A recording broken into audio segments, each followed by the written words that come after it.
కొనతల రామకృష్ణ ఎంపీగా పోటీ చేయాలి. తెలుగు శక్తి ఆకాంక్ష. రాబోయే ఎన్నికలలో వైసీపీకి అభ్యర్థులే కరువు అవుతారు. ఉత్తరాంధ్రలో అనేక మంది జగన్ తొత్తులు ఉన్నారు. రాష్ట్రాన్ని భ్రష్టు పట్టించారు. వారందరూ తక్షణమే వైసీపీని వీడి బయటకు రావాలి. లేకపోతే ఉత్తరాంధ్ర ద్రోహులుగా మిగిలిపోతారని హెచ్చరిక. తెలుగు శక్తి అధ్యక్షుడు బివి రామ్. రాష్ట్రంలో సీనియర్ నాయకుడిగా ఉన్న కొనతల రామకృష్ణ జనసేన పార్టీ నుంచి ఎంపీగా పోటీ చేయాలని తెలుగు శక్తి అధ్యక్షుడు బివి రామ్ ఆకాంక్షించారు.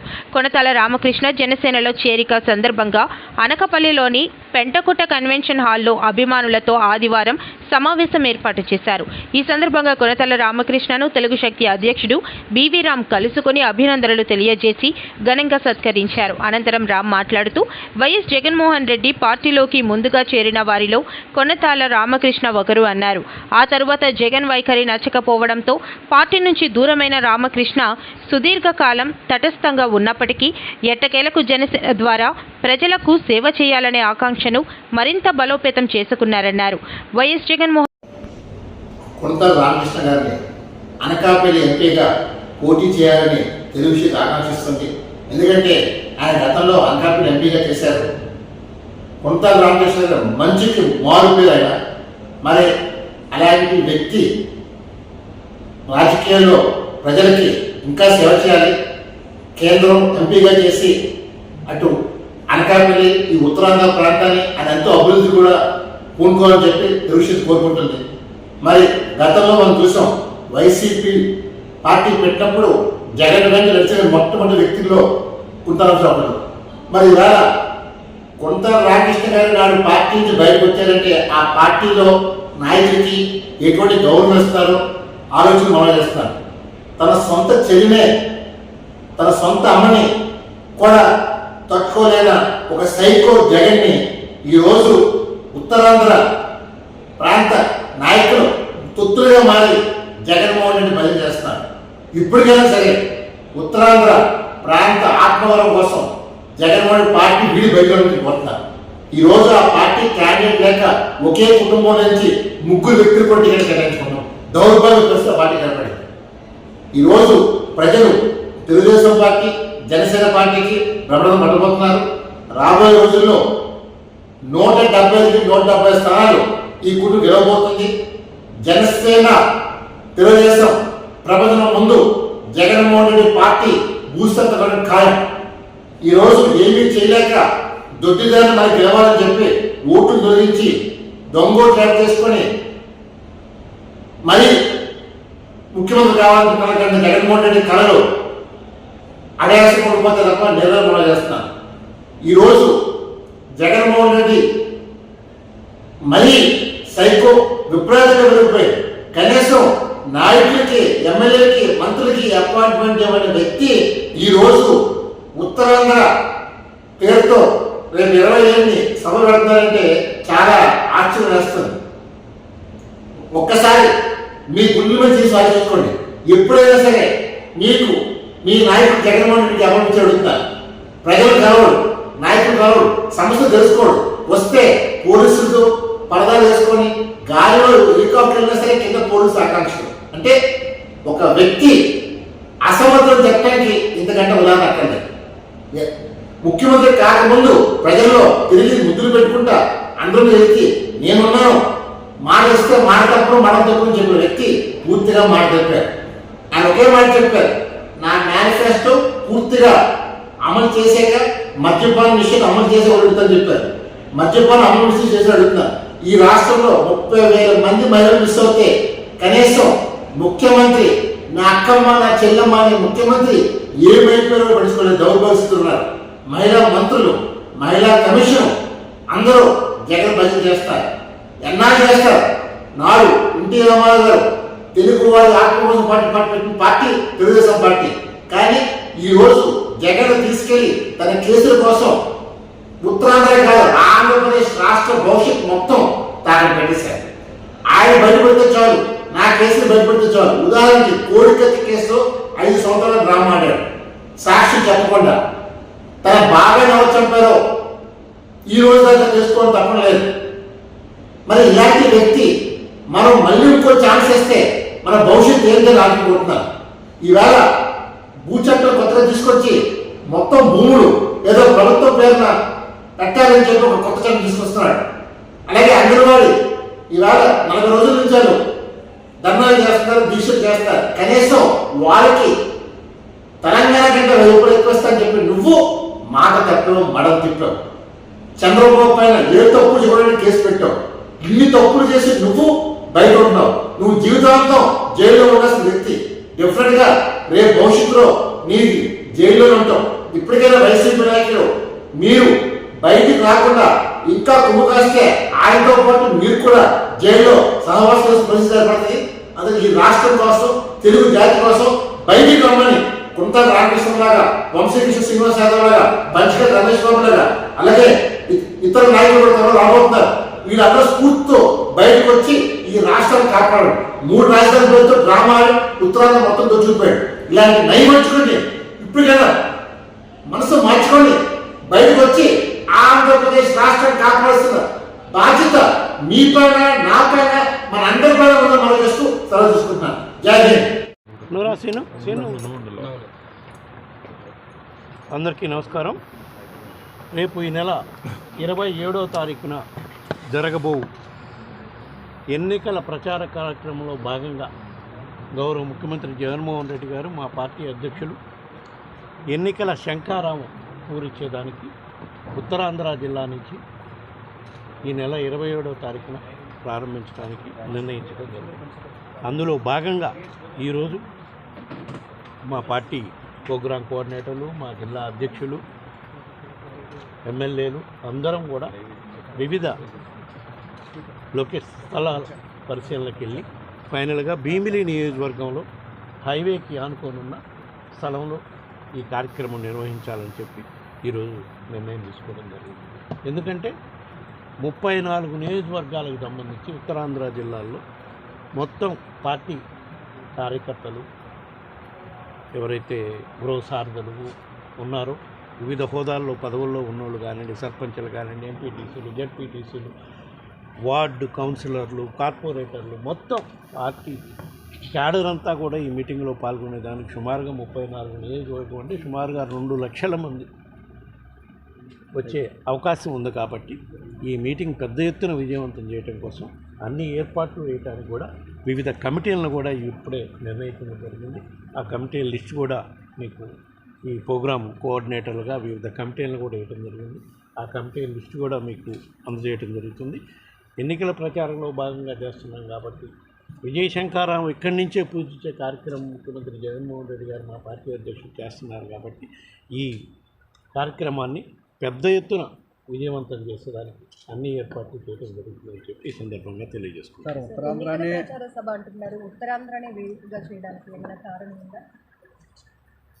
మొత్తం రాష్ట్ర వ్యాప్తంగా ఉన్న 26 జిల్లాలను 5 డివిజన్స్గా డివైడ్ చేయడం, 3-4 జిల్లాలు, 5-6 జిల్లాలు కలిపి ఒక్కో డివిజన్ కాదు. మొట్టమొదటగా అన్నీ ఆలోచన చేసి ఉత్తరాంధ్ర జిల్లాల నుంచి ప్రారంభిస్తే బాగుంటుంది అని చెప్పి ఇక్కడి నుంచి ఎన్నికల ప్రచార కార్యక్రమం ప్రారంభించడం కోసం గౌరవ ముఖ్యమంత్రి జగన్మోహన్ రెడ్డి గారు నిర్ణయం తీసుకున్నారు. ప్రధానంగా షర్మిల కామెంట్స్ చూస్తే కనుక మీ ప్రభుత్వాన్ని అటాకంలో పడేసేయడం, ఎందుకంటే చర్చిలో షర్మిల అమ్మాయి కాదు, ఎవ్వరు కూడా మా ప్రభుత్వాన్ని ఇరకాటంలో పడేసే ధైర్యము చేయలేదు, ఏమీ చేయలేదు. అంటే నేను ఫాలో కాలేదు. షర్మిల గారు ఏమన్నారు, నేను పొద్దున రాజధాని విషయంలో ఫెయిల్ అయ్యారు, 3 రాజధానులు అన్నారు, ఏది ఒక్క రాజధాని కూడా చెప్పుకునే పరిస్థితి లేదు కదా అని. కనీసం రోడ్డు కూడా వేయలేకపోయారు, దోపిడీ జరిగింది రాష్ట్రంలో, అంటే చాలా తీవ్రమైన వ్యాఖ్యలు చేశారు. ఎక్కడ రోడ్లు వేయలేకపోయారు? రాష్ట్రంలో ఎక్కడ కనీసం రాష్ట్రంలో రోడ్లు ఎక్కడ వేయలేదు. మీరు రాష్ట్రంలోకి వచ్చింది ఇప్పుడు ఫస్ట్ టైం రాష్ట్రానికి ఇప్పుడు దాకా వచ్చారు. మొన్నటి దాకా వారు తెలంగాణ రాష్ట్రంలో తెలంగాణ ఆడబిడ్డనని చెప్పి ఎక్కడ పోరాటం చేస్తాను, ప్రజలకు అండగా నిలబడతానని చెప్పారు. రాష్ట్రానికి వచ్చింది ఈరోజే కదా, ఒకసారి చూసి మాట్లాడమనండి. రాష్ట్రంలో అభివృద్ధి జరిగిందా లేదా చూసి మాట్లాడండి.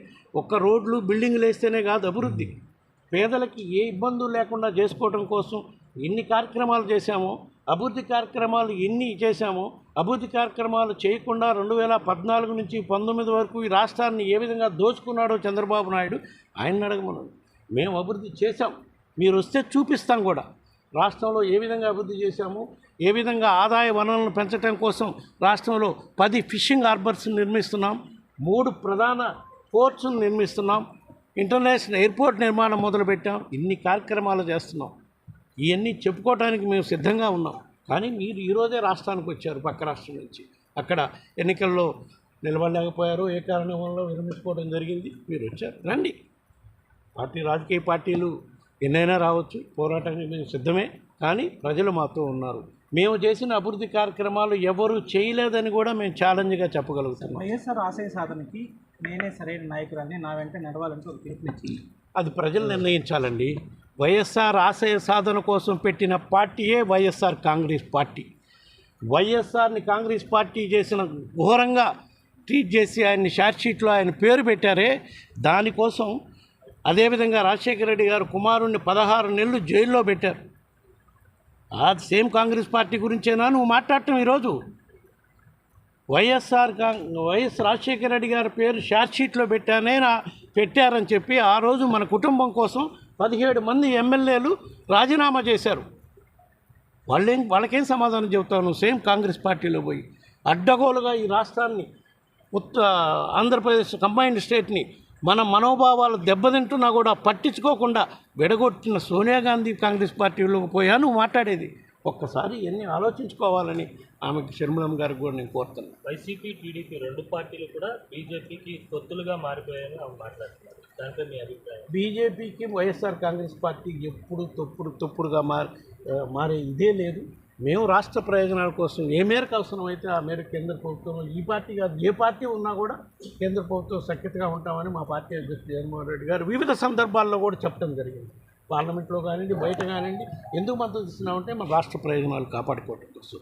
మనకి రాజధానికి సంబంధించిన ఇష్యూస్ ఉన్నాయి, ఇంకా అభివృద్ధి కార్యక్రమాలకు సంబంధించిన పోర్టుల అభివృద్ధి కార్యక్రమాలకు సంబంధించిన నిధులు తెచ్చుకోవాల్సిన అవసరం ఉంది. ఈ విధంగా ఎన్నో కార్యక్రమాలకి, సంక్షేమ కార్యక్రమాలకి మరీ ముఖ్యంగా కేంద్ర ప్రభుత్వం సహకారం లేకపోతే ఈ విధంగా ఇన్ని కోట్ల రూపాయల సంక్షేమ పథకాలు అమలు చేసేవాళ్ళమా? వీటి కోసమే మేము కాంప్రమైజ్ అయ్యాం. కానీ పార్టీ సిద్ధాంతాల కోసం రాష్ట్ర ప్రయోజనాలను ఎక్కడా తాకట్టు పెట్టలేదు మేము కానీ, మా పార్టీ అధ్యక్షులు కానీ, మా ప్రభుత్వం కానీ. అట్ ది సేమ్ టైం రాష్ట్రాన్ని అప్పులు గొప్పగా మార్చారనే మాట కూడా మాట్లాడుతూ ఉన్నారు. చంద్రబాబు నాయుడు గారు 2014 నుంచి 19 దాకా ఎంత అప్పు చేశారు? ఆ 5 ఏళ్ల కాలంలో ఆయన ఏమి అభివృద్ధి కార్యక్రమాలు చేశాడు, ఏమి సంక్షేమ కార్యక్రమాలు చేశాడు అనేది ఒకసారి చూడండి. మా ప్రభుత్వం వచ్చినాక ఈ 5 సంవత్సరాల్లో 2019 నుంచి 24 వరకు ఎన్ని కోట్ల రూపాయల అప్పులు మేము చేసాం, అందులో ఎన్ని కోట్ల రూపాయలు ప్రజలకు మేలు చేయటం కోసం సంక్షేమ పథకాల రూపంలో ఇచ్చామో ఆ లెక్కలు చూపిస్తాం. మేము సిద్ధంగా ఉన్నాం. అంతేగాని చంద్రబాబు నాయుడు దోచుకున్నట్టు ఈ రాష్ట్రాన్ని ఏ ప్రభుత్వం, ఏ పార్టీ ఇంతవరకు దోచుకోలేదు. ఆయనకి మాకు కంపేర్ చేయటం అనేది అసలు చాలా ప్రత్యేక హోదా పాపం జగన్ చంద్రబాబుదే. షర్మిల టీడీపీ, వైసీపీలు బీజేపీకి తొత్తులు అని షర్మిల ఫైర్ అయ్యారు. బీజేపీ దోస్తీ కోసం పోలవరాన్ని తాకట్టు పెట్టారు. ప్రత్యేక హోదా రాలేదంటే ఆ పాపం జగన్ చంద్రబాబుదే. అమరావతి పేరిట చంద్రబాబు గ్రాఫిక్స్ చూపించారు. వైసీపీ 3 రాజధానులు అంటూ ఒకటి కట్టలేదు. ఏపీని రాజధాని లేని రాష్ట్రంగా మార్చారు. ఏపీ నుంచి 25 మంది ఎంపీలు ఉన్నారు. బీజేపీకి గంగిరెద్దుల్లా తల ఊపుతున్నారు అని మండిపడ్డారు. చెప్పుకుంటుంది రాజశేఖర రెడ్డి బిడ్డ. ఆంధ్ర రాష్ట్రానికి చెందిన ఇంతమంది నాయకులు, ఆంధ్ర రాష్ట్రానికి చెందిన ఇంతమంది కాంగ్రెస్ నాయకులు, కాంగ్రెస్ నమ్మకస్తులు,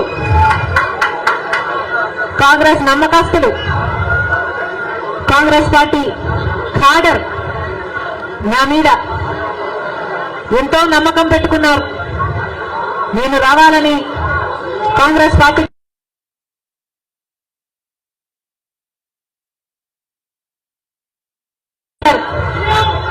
వాళ్ళందరికీ మరొకసారి రాజశేఖర రెడ్డి బిడ్డ శిరస్సు వంచి చేతులు జోడించి పూర్తిగా నమస్కరించుకుంటాను.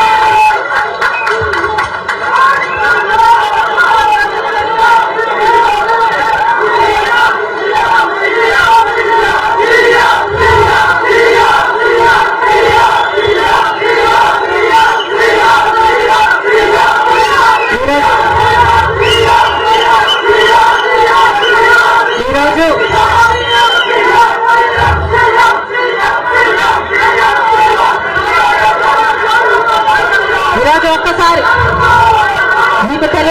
కాదు, మీడియాకు తెలియని విషయం కాదు, ప్రజలకు తెలియని విషయం కాదు.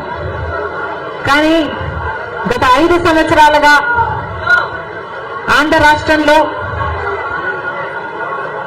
యువజన శ్రామిక రైతు కాంగ్రెస్ పార్టీ అధికారంలో ఉంది. అంతకుముందు 5 సంవత్సరాలు తెలుగుదేశం పార్టీ అధికారంలో ఉంది. ఈ 10 సంవత్సరాలుగా రాష్ట్రంలో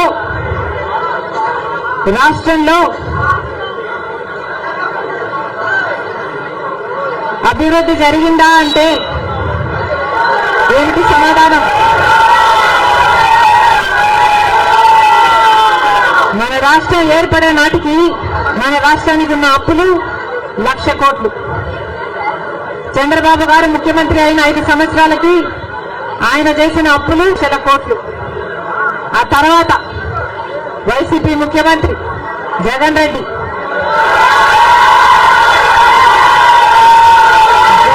గారు చేసిన అప్పులు 3 లక్షల కోట్లకు పైన. మొత్తంగా ఈరోజు అప్పులు 6.5 లక్షల కోట్లు.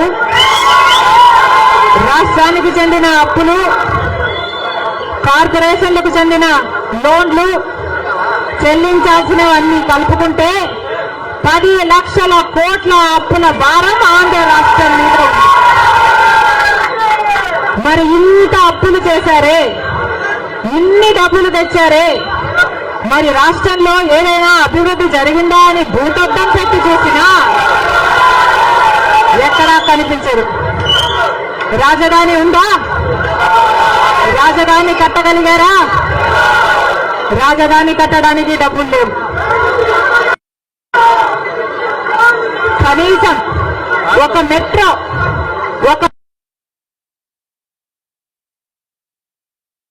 మెట్రో అయినా ఉందా? ఆంధ్ర రాష్ట్రంలో ఒక్క మెట్రో అయినా ఉందా? విజయవాడలో కనీసం ఒక్క మెట్రో అయినా ఉందా? ఎక్కడా లేదు, కనిపించదు. 10 సంవత్సరాలలో కనీసం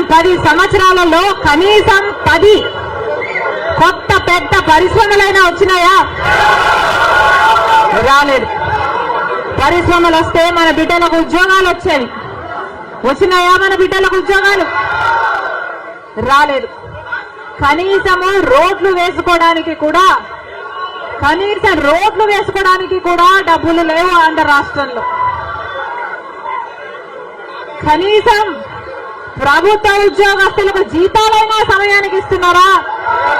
దానికైనా పవన్ కళ్యాణ్ కు చిత్తశుద్ధి ఉంది. కొనతాల జనసేన అధినేత పవన్ కళ్యాణ్ కు చిత్తశుద్ధి ఉందని మాజీ మంత్రి కొనతల రామకృష్ణ అన్నారు.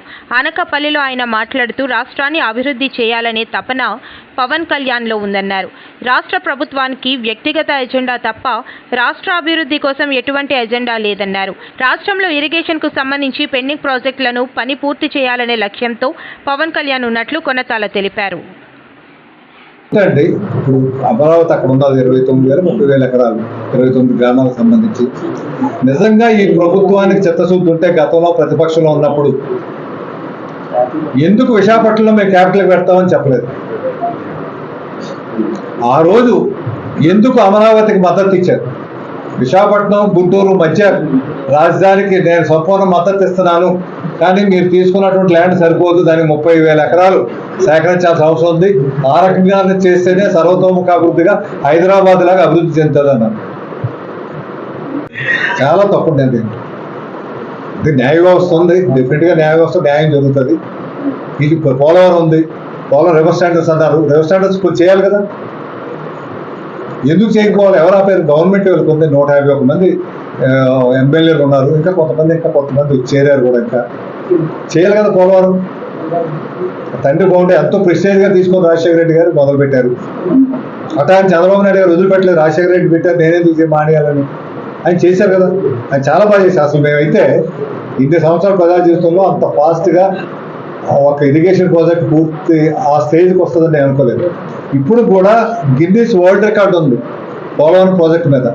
ఒకరోజు అక్కడ వేసేటువంటి సిమెంట్ వర్క్ ఎంతైతే చేశారు, కాంక్రీట్ వర్క్, అది వరల్డ్ రికార్డ్ అండి. అంత రికార్డుతో పనులు చేశారు. అటువంటి కొనసాగించాలి. ఇప్పుడు అక్కడ ఓకే అవినీతి జరిగిందంటారు, జరిగిందని అనుకుంటాం ఒక నిమిషం. అనుకున్నప్పుడు ఏం చేయాలి? ఎంక్వైరీ పెట్టుకోండి. అధికారం మీ చేతిలో ఉంది, ఎంక్వైరీ పెట్టుకొని నిర్ణయం తీసుకోండి. అందుకని పని ఆపక్కర్లేదు. ఎప్పుడు ఇరిగేషన్ పని మధ్యలో ఆపకూడదండి. ఎందుకు? అది నీటిలో పని, ఆ సీజన్లో అయిపోవాలి. ఇప్పుడు దానివల్ల ఏమైనా మధ్యలో ఆగిపోయింది కాబట్టి ఇప్పుడు కాఫర్ డ్యామ్ ఏమవుతుంది? లాగేస్తుంది, కొట్టేస్తుంది. మొన్న సీజన్లో ఒకటి డ్యామేజ్ అయిపోయింది. మనం ఇటువంటివి మనం ఇది ప్రజాస్వామ్యాన్ని గౌరవంతో ప్రజలు ఇచ్చిన అధికారం దుర్వినియోగం. ఇది ప్రజలు దీనికి ఇవ్వలేదు అధికారం. పోలవరం పూర్తి చేయమని ఇచ్చారు, మీ మేనిఫెస్టోలో పెట్టారు. ఎందుకు పోలవరం పూర్తి చేయలేదు? ఎందుకు ఉత్తరాంధ్ర సుజల సేవంతో పూర్తి చేయలేదు? ఉత్తరాంధ్ర సుజల సేవంత అన్నది ఉమ్మడి రాష్ట్రంలో ఒక అత్యంత గొప్ప ప్రాజెక్ట్ అండి, లిఫ్ట్ ఇరిగేషన్ ప్రాజెక్ట్స్లో. ఎందుకంటే ప్రాణహిత సేవలు కూడా తీసుకున్నప్పుడు మేము అధికారంలో ఉన్నప్పుడు అది 40,000 కోట్ల రూపాయలు. అప్పుడు అంచనా ప్రకారంగా 12 లక్షల ఎకరాలు సాగు భూమి వస్తుందండి. మనదేంటంటే 8 లక్షల ఎకరాలు, వాళ్ళ 12 మంది 8, అంటే వాళ్ళలో 2/3 వంతు ఎకరేజ్ వస్తుంది. ఎంత క్యాపిటల్ సిటీగా అనేసి నాకు ఎక్కడ చూడలేదు నేను. 3 రాజధానులు దాని ఏదో కోర్టులో అది స్టే ఉంది. స్టే ఉన్నాక మళ్ళీ ఏమన్నారంటే ఈ పరిపాలన రాజధాని ఈ ప్రాంతానికి సంబంధించిన ఆఫీసులే పెడతానని అన్నారు. మన ఈ మధ్య రీసెంట్ డెవలప్మెంట్ అది. అంతేగాని రాజధాని గురించి అది కోర్టులో ఉంది ఆల్రెడీ. ఈ ఉత్తరాంధ్రకి అయితే ఇన్ని ఆఫీసులు ఎందుకు అన్నట్టు కోర్టు కూడా ప్రశ్నించారు. పరిపాలన రాజధాని కూడా ఉత్తరాంధ్రకి సంబంధించి. మరి ఉత్తరాంధ్రకి ఏం చేసావు? ఆ శ్వేతపత్రం పెట్టండి. నమ్మాలి కదా, మాకు తెలియపరచాలి కదా. ఇరిగేషన్ మీద అంత పెట్టారు, అభివృద్ధిలో ఏ పరిశ్రమలు వచ్చాయి, ఉత్తరాంధ్ర కొత్తగా ఎన్ని పరిశ్రమలు తీసుకొచ్చారు, ఉత్తరాంధ్ర ఇరిగేషన్ ప్రాజెక్ట్స్ ఏం చేశారు. ఈరోజు ఎవరో అన్న మాట మీద ఆయన కట్టుబడొద్దు, తెలుగుదేశం పార్టీ నిర్ణయం మీద కట్టుబడొద్దు. కానీ ఒక ప్రభుత్వంగా వీళ్ళందరూ కూడా కలిపి తీసుకున్న నిర్ణయం అది. ప్రజాస్వామ్యంలో మన అత్యంత గౌరవప్రదమైన ప్లేస్ అంటే అసెంబ్లీ, పార్లమెంటు. అటువంటి ఆలయం అది. ఒక ఆలయంలో మన అందరం కూడా కలిపి నిర్ణయం తీసుకున్నాం, అందరూ సంతకాలు పెట్టుకున్నాం. అటువంటి నిర్ణయాన్ని తిలోదకాలు ఇచ్చి మనం వేరే భాషలో పడితే ఎట్టగా? నిజంగా ఆ రాజధాని పూర్తి చేసి ఉంటే ఈయనకే కదా పేరు వచ్చేది. ఈయన శిలాఫలకం పెట్టుకుని ఓపెనింగ్ చేసి ఉండేవారు. ఆ బిల్డింగ్లు అన్యాయంగా పోతున్నాయి కదండి. ఎవరి సొమ్ము? ప్రజాస్వామ్యం. 7,000 కోట్ల రూపాయలు ఎంతో పెట్టారు నాకు తెలిసి. ఇంకా నాకేందో కరెక్ట్గా కరోనా కాదో తెలియదు కానీ నాకు తెలిసినంతవరకు 7,000 కోట్లు పెట్టారు. ఇంకో 2-3 కోట్లు పెడితే అవి పూర్తి అయిపోతాయి బిల్డింగ్లు. ఆఫీసులు వాడుకోవచ్చు, క్వార్టర్స్కి వాడుకోవచ్చు. వాడుకున్న తర్వాత ఏదో వేరే విషయం. రోడ్లు తవ్వేయడం ఏంటండి, పైపులు పట్టుకోవడం. ఇది పద్ధతి కాదు. ఆ రోజే చెప్పుంటారు. ఆ రోజు చెప్పుంటే మేము ఈ నిర్ణయానికి వ్యతిరేకం, మేము అపోజిషన్ మాట వీళ్ళు చెల్లకపోయినప్పటికీ అపోజిషన్గా మేము విశాఖపట్నంలో పెట్టాలి రాజధాని ఆ రోజు అని ఉంటే ఎస్ మేమందరం సపోర్ట్ చేసిండేవాళ్ళం. నాకు నేను దూరంగా నాకు పోటీ చేసే అవకాశం వచ్చినప్పటికీ ఇవన్నీ డీటెయిల్స్ లోపల జరిగినప్పుడు చెప్పడం నాకు ఇష్టం ఉంటుంది ఎప్పుడు కూడా. అందువల్ల నా అంతటి నేనే స్వచ్ఛందంగా అక్కర్లేదు అనుకుని వచ్చింది. అంటే ఏదో పదలో ఉండేవాడిని ఇప్పటి వరకు. అదేవిధంగా ఇక్కడ కూడా నేను ఎప్పుడు కూడా నేను జీవితంలో ఎప్పుడు ఎవరిని ఏ పదవి ఏది నాకు ఇది కావాలని అడగలేదు. భవిష్యత్తులో కూడా అలాగే ఉంటారనే విశ్వాసం నాకు ఉంది. అలాగే ఉంటాను. వాళ్ళు నా సర్వీస్ ఎలా ఉపయోగించుకుంటారో వాళ్ళు ఓకే ఫైన్. నేను అప్పుడు రాజశేఖర రెడ్డి గారి టైంలో అసలు ఆయన చేశారని ఈయన కూడా మీందో అప్పుడు ముఖ్యమంత్రి గారు అప్పుడు చంద్రబాబు నాయుడు గారి మీద ఒత్తిడి తీసుకురావడం జరిగింది. కొంత చర్చలు తప్ప ఆయన కూడా సౌకర్యంతో చేస్తానని చెప్పి 2,000 కోట్లు పెట్టి టెండర్లు పిలిచారు. వైసీపీని ఇంటికి పంపిస్తేనే అభివృద్ధి సాధ్యం. వైసీపీ ప్రభుత్వాన్ని ఇంటికి పంపిస్తేనే అభివృద్ధి సాధ్యపడుతుందని విశాఖ జిల్లా టీడీపీ అధ్యక్షులు పల్లా శ్రీనివాసరావు అన్నారు. విశాఖ నగర టీడీపీ కార్యాలయంలో ఆయన మాట్లాడుతూ రాష్ట్రాన్ని నిలువు దోపిడీ చేయడానికి వైసీపీ అధికారంలోకి వచ్చిందని విమర్శించారు. సీఎం జగన్ రెడ్డి తాడేపల్లికే పరిమితమైనట్లు పేర్కొన్నారు. కోడికత్తి లాంటి డ్రామాలతో మళ్లీ అధికారంలోకి రావడానికి ప్రయత్నాలు చేస్తున్నట్లు తెలిపారు. ప్రజలకి అప్పులతో పనేం లేదు, ప్రజలు మళ్ళీ ఈ కోడికత్తి డ్రామాలతో మభ్య పెట్టొచ్చు అనే ఆలోచనతో ఉన్నారు. ఈ ఆలోచన మానుకోవాలని చెప్పి తెలియజేస్తున్నాం. మేము తప్పనిసరిగా జగన్మోహన్ రెడ్డి గారికి అలాగే ఆ వైసీపీ పార్టీకి రేపు ప్రజలు రాజకీయ సమాధి కట్టబోతున్నారన్న సంగతి మీ ద్వారా తెలియజేస్తున్నాం. అలాగే ఈరోజు రామానాయుడు స్టూడియోకి సంబంధించి మా ఈస్ట్ శాసనసభ్యులు వెలవపూడి గారు సుప్రీంకోర్టులో కేసు ఫైల్ చేసిన తర్వాత దాని మీద స్టే చేయడం జరిగింది. అంటే ఏ స్థాయిలో ఉందో ఒక్కసారి ఆలోచించండి. ఏదైనా ల్యాండ్ కేటాయించామంటే దానికి ఒక లక్ష్యాలు ఉంటాయి. ఆ లక్ష్యాలు చేరేటట్టుగా ఉండాలి. అంతేగాని కాలం మారిందంటే నా ఉద్దేశం పార్టీ మారింది కనుక నా ఇష్టానుసారం చేయడానికి లేదు. వైసీపీ అధికారంకి వచ్చిన దగ్గర నుంచి కూడా విశాఖపట్నం భూములన్నా వైసీపీ నాయకులకి దండుకోవడానికి ఇది ఒక అడ్డా అయింది. వైసీపీ అధికారంకి వచ్చిన దగ్గర నుంచి మొదటి 3.5 ఏళ్ళు విజయసాయిరెడ్డి గారు ఇక్కడ దండుకోవడం మొదలుపెట్టారు. ఈరోజు ఆయన వెళ్ళిన తర్వాత ఆయన అనుమానులందరూ కూడా దండుకోవడం మొదలు పెడుతున్నారు. అయితే ఈ రామానాయుడు ఫోటో స్టూడియోకి సంబంధించి వీళ్ళు ఆ జోన్ని మాస్టర్ ప్లాన్లో సినీ పరిశ్రమను అభివృద్ధి చేయడానికి ఇచ్చినటువంటి దాన్ని మీ ఇష్టానుసారం మారుస్తారు. దేనికోసం మార్చారు, ఎవరు లబ్ధి చేకూర్చడానికి మార్చారు. మళ్ళీ ఈరోజు సుప్రీంకోర్టుకి వెళ్ళిన తర్వాత ఎందుకు సుప్రీంకోర్టు మీకు గడ్డి పెట్టింది, మళ్ళీ అదే జోన్ కంటిన్యూ చేయమని ఎందుకు ఇచ్చింది?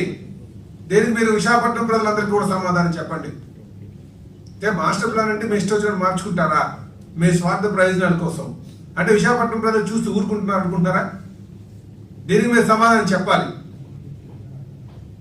అందుకే సోదరులారా, ఈ వీళ్ళ యొక్క ఆలోచనల్ని, వైసీపీ నాయకుల యొక్క దోపిడీని అరికట్టాల్సినటువంటి అవసరం ఉంది. అందరూ ముందుకు, పౌర సమాజం ముందుకు రావాల్సినటువంటి అవసరం ఉంది. ఈరోజు ఎలక్షన్ వచ్చేటువంటి వేళ వీళ్ళు దొంగలు కానీ మనం ఈరోజు నిలదీయకపోతే, ఈ దోపిడీదారులు కానీ నిలదీయకపోతే మళ్ళీ కోడికత్తి డ్రామాలతోని, అలాగే బాబాయ్ హత్య కేసులతోని ప్రతిపక్ష నేతల మీద బురద జల్లి మళ్ళీ ప్రజల యొక్క డైవర్ట్ చేసి, వాళ్ళ ఆలోచన డైవర్ట్ చేసి మభ్య పెట్టి మళ్ళీ అధికారాన్ని ప్రయత్నాలు చేస్తారు. మీరు గమనించండి, చూడండి. నిన్న ఎంత దారుణం అంటే అంబేద్కర్ గారు విగ్రహం ఆవిష్కరించారు. 125 అడుగుల అంబేద్కర్ గారు విగ్రహాన్ని. నేను మళ్ళీ అక్కడికి ఎందుకు తీసుకెళ్తున్నానంటే వీళ్ళు ఏ పైచాచిక ఆనందాన్ని ఒకసారి గమనించాలి ప్రజలు. వైసీపీ నాయకుల యొక్క పైచాచిక ఆనందాన్ని. పైచాచికం ఎందుకన్నానంటే అంబేద్కర్ గారు అంటే అందరికీ స్ఫూర్తి ప్రదాత, అందరికీ ఆదర్శవంతులు.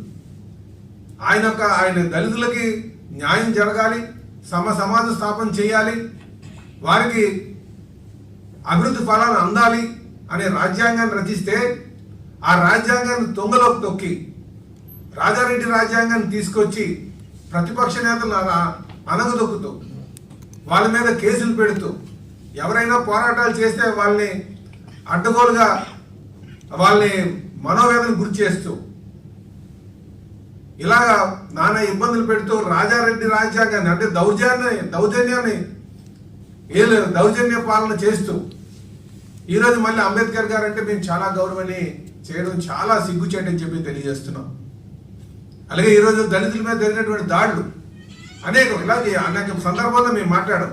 బెస్ట్ అవైలబుల్ స్కూల్స్ కావచ్చు, లేకపోతే వాళ్ళకి సంక్షేమ పథకాల్లో కావచ్చు, రాజ్యాంగబద్ధంగా పెట్టినటువంటి సంక్షేమ పథకాలన్నీ రద్దుపరిచారు. ఈరోజు ఎంత దారుణం అంటే ఒక సిపిఐ నాయకులు రామకృష్ణ గారు ఈ రాష్ట్రానికి ఆ పార్టీ అధ్యక్షుడు అంటే వాళ్ళ సెక్రటరీ అంటారు. ఆ వ్యక్తి వారు ఒక స్థాయిలో ఒక రాజకీయ పార్టీకి రిప్రజెంట్ చేసినటువంటి నాయకులు అంబేద్కర్ గారు విగ్రహం దగ్గరికి వెళ్దాం